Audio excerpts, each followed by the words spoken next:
menulis. Untuk penyaji tempat dan waktu saya persilakan. Terima kasih kepada saudari moderator. Ya, langsung saja. Di sini saya akan memaparkan materi tentang osmoregulasi.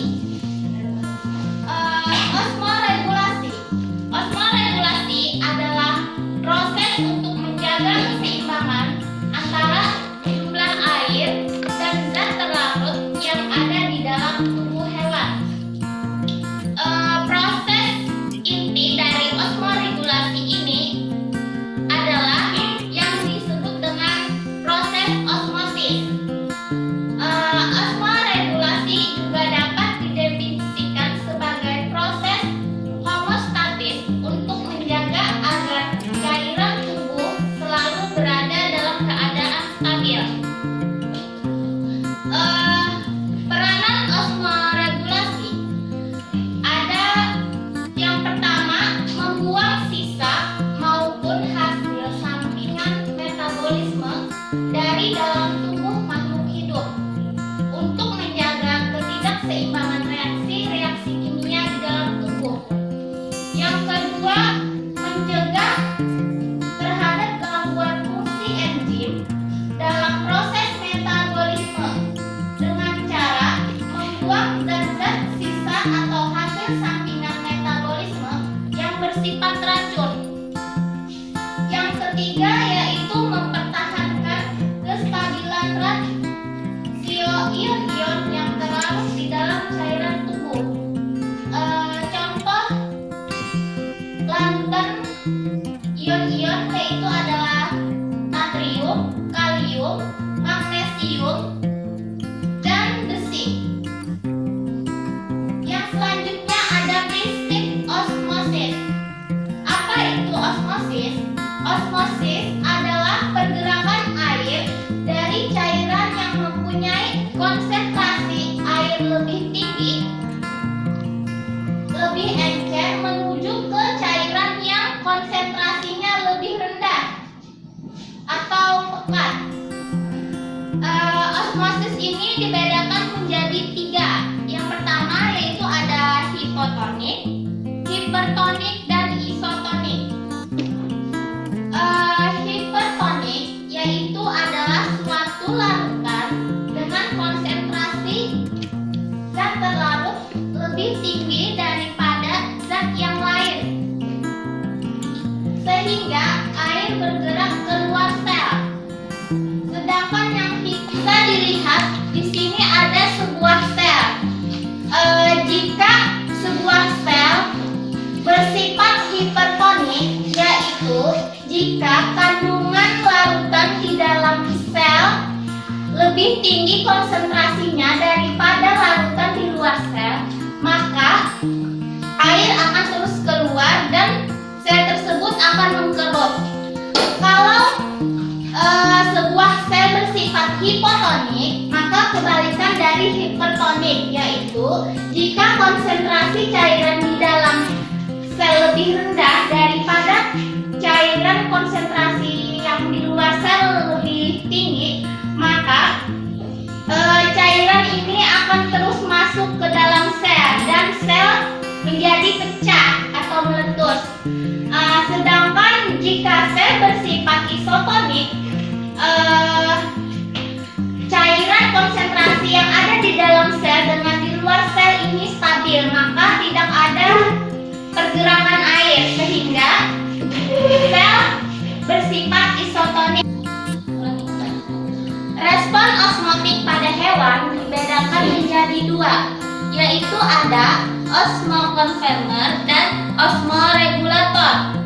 Osmokonverter merupakan hewan yang tidak mampu mempertahankan tekanan osmotik di dalam tubuhnya. Oleh karena itu, hewan harus melakukan berbagai adaptasi agar dapat bertahan hidup di dalam tempat hidupnya. Adaptasi dapat dilakukan sepanjang perubahan yang terjadi pada lingkungannya, tidak terlalu besar dan masih ada dalam kisaran konsentrasi yang dapat diterimanya. Jika perubahan lingkungannya terlalu besar, maka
regulasi pada afer.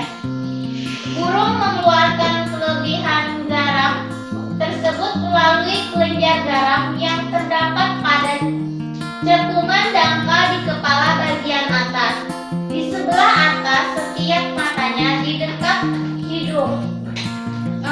Apabila burung laut menghadapi kelebihan garam di dalam tubuhnya, maka hewan itu akan menyelesaikan cairan pekat, menyekresikan cairan pekat yang banyak mengandung NaCl.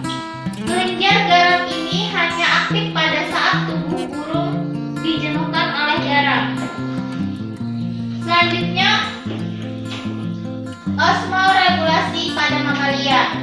Pada mamalia, jika kehilangan air dan garam dapat terjadi lewat keringat, sementara cara mereka memperoleh air sama seperti vertebrata lainnya, yaitu dari air minum dan makanan. Akan tetapi, untuk mamalia yang hidup di padang pasir, memperoleh air dengan cara minum merupakan hal yang mustahil. Sebagai contoh, kanguru. Kanguru tidak minum air, tetapi dapat bertahan dengan menggunakan air metabolit yang dihasilkan dari oksidasi glukosa. Ya, sekian pemaparan materi dari saya. Dikembalikan oleh... Terima kasih kepada saudari penyaji. Sekarang saya akan buka sesi tanya jawab. Saya akan buka 3 penanya. Yang ingin bertanya, dipersilakan. Ingin bertanya, dipersilakan. Saya ingin bertanya. Ya. Perkenalkan, nama saya Marianina Ratnasari. Saya mewakili dari kelompok 1. Saya ingin bertanya, mengapa hewan harus melakukan osmoregulasi? Ya, pertanyaan dari saudari Mariani, yaitu mengapa hewan harus melakukan osmoregulasi. Dilanjutkan untuk penanya yang kedua. Ya, silakan. Saya ingin bertanya, faktor apa saja yang mempengaruhi meningkatnya filtrasi? Ya, terima kasih. Ya, kepada saudara selanjutnya tadi, faktor apa saja yang mempengaruhi filtrasi? Untuk penanya berikutnya. Ya, Kenalkan, nama saya Pahyaton dari kelompok 3. Saya ingin bertanya tentang apa perbedaan dari sistem osmoregulasi pada ikan air tawar dan air laut. Untuk penanya ketiga, saya ulangi pertanyaannya. Apa perbedaan osmoregulasi pada ikan air tawar dan ikan air laut? Untuk 3 penanya tersebut, kepada rekan kami persilakan untuk menjawabnya. Yang akan menjawab pertanyaan pertama yaitu saudari Maya Sari. Dipersilakan. Kepada saudari moderator, terima kasih atas waktu dan kesempatannya. Saya akan menjawab pertanyaan dari saudari Mariani. Mengapa hewan harus melakukan osmoregulasi?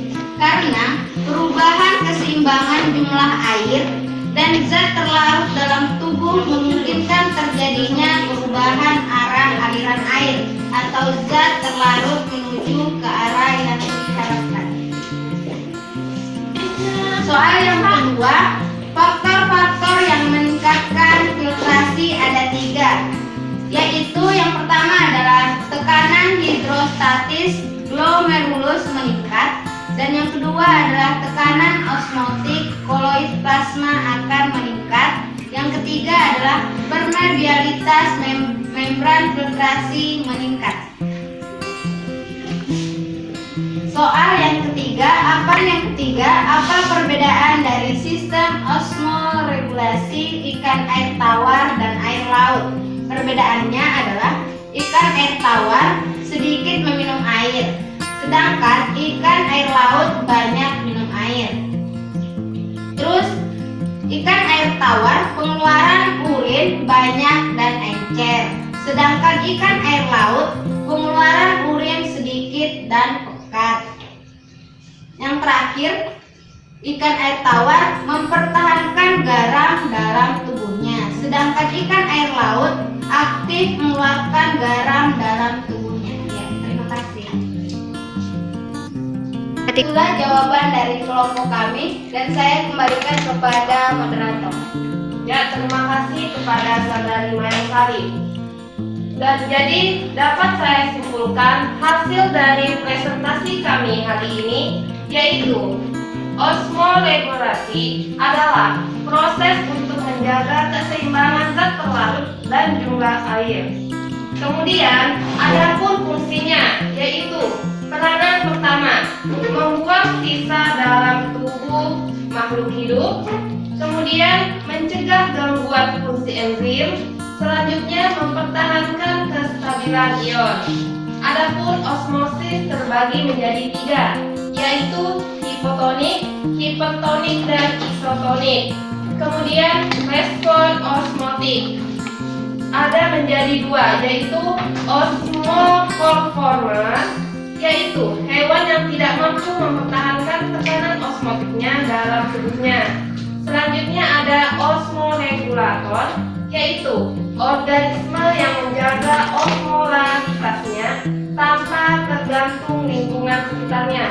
Kemudian kepada penanya tadi, dapat saya simpulkan bahwa mengapa hewan harus melakukan osmoregulasi, yaitu karena perubahan keseimbangan jumlah air, zat terlarut dalam tubuh memungkinkan terjadinya perubahan arah aliran air atau zat terlarut menuju ke arah yang diharapkannya. Kemudian selanjutnya, penanya yang selanjutnya, apa perbedaan dari sistem osmoregulasi air ikan air tawar dan air laut? Yaitu ikan air tawar yang dapat kita simpulkan secara umum pada air tawar mempertahankan garam dalam tubuhnya, sedangkan ikan air laut yaitu aktif mengeluarkan garam dalam tubuhnya. Sekian kesimpulan dari kelompok kami. Wabillahi taufiq wal hidayah.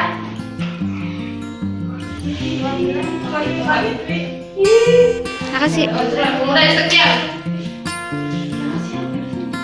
Sekian presentasi dari kelompok kami. Salah kurangnya mohon dimaafkan. Wabillahi taufiq wal hidayah. Wassalamualaikum warahmatullahi wabarakatuh. Waalaikumsalam